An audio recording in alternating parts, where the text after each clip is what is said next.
అన్న నమస్తే అన్న. నమస్తే. ఏం పేరు? మొహమ్మద్ ఫారూక్. మొహమ్మద్ ఫారూక్. ఫారూక్ భాయ్. ఫారూక్ భాయ్. ఏం చేస్తుంటావు భాయ్? నేను సైకిల్ షాప్ ఉంది. సైకిల్ షాప్ ఉందా? ఓకే. ఎక్కడ షాప్ ఎక్కడ ఉంది? ఇండే ఉన్నది ముందర. తాండూరులోనేనా? ఓకే. మీది కూడా తాండూరేనా? తాండూరే. ఓకే.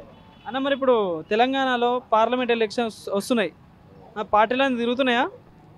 పార్టీలు తిరుగుతున్నాయి. ప్రచారంకి తిరుగుతున్నాయి. ఎవరెవరు వచ్చి ఎక్కువ? కాంగ్రెస్ వస్తున్నది, బీజేపీ వస్తుంది, టీఆర్ఎస్ వస్తుంది. ఓకే. ముగ్గురు వస్తున్నారు. సో మరి నీకు తెలిసిన అందరికి ఏ పార్టీ హవా నడుస్తుంది ఎక్కువ? హవా నడిచేది ఎవరన్నా కానీ గవర్నమెంట్ మారవాలి ఈసారి. సెంట్రల్లోనే మారవాలి. ఏం 10 సంవత్సరాల్లో ఏమైంది, పబ్లిక్కి ఏం బెనిఫిట్ అయింది, మంచిగా ఏమైంది, ఏం చేసినారు, పబ్లిక్కి ఏం కావాలి, హెల్త్ కావాలి, ఎడ్యుకేషన్ కావాలి, అన్నం కావాలి, ఇంతకు ఎక్కువ ఏం కావాలి, ఇది ఉంటే అయిపో. ఇదే లేదు అసలు లేదు. ఏం చేద్దాం దానికి? ఇస్తున్నాడు ఏమంటారు పథకాలు బాగానే ఇస్తున్నాడట కదా. ఎవరికి వస్తున్నాయి? ఎవరు ఇంటి నింపుతున్నది అంటే వాందే నిండుతున్నది. ప్రతి ఒక్కరు ప్రజలది అయితే లేదు. మనం అదే గిక్కుంటా కూర్చున్నాలే మాది ఉన్నది. ఎవరన్నా ఉన్నాడంటే వాంది వాడు లోపల చేసుకుంటున్నాడు. మనం ఏం చేయాలి? అది ఉన్నది మెయిన్. సో మరి ఇక్కడ చేవేల నుండి మరి ముగ్గురు ఉన్నారు అభ్యర్థులు, తెలుసా ఎవరెవరు? రంజిత్ రెడ్డి ఉన్నారు, జ్ఞానేశ్వర్ గారు ఉన్నారు,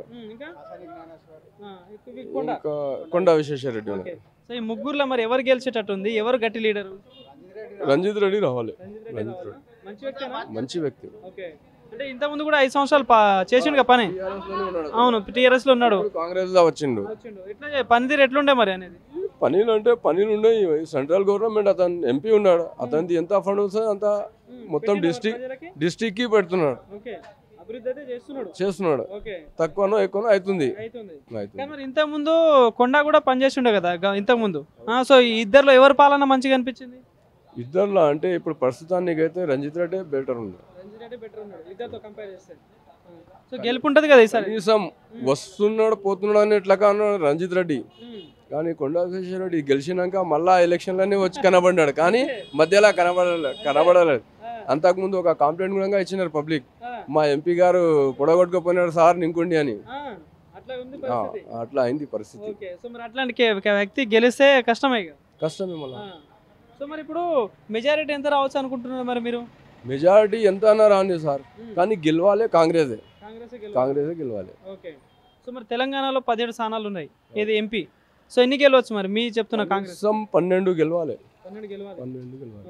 సో మరి సెంట్రల్లో ఈసారి అధికారం వస్తుంది అంటారా కాంగ్రెస్ కి? రావాలి.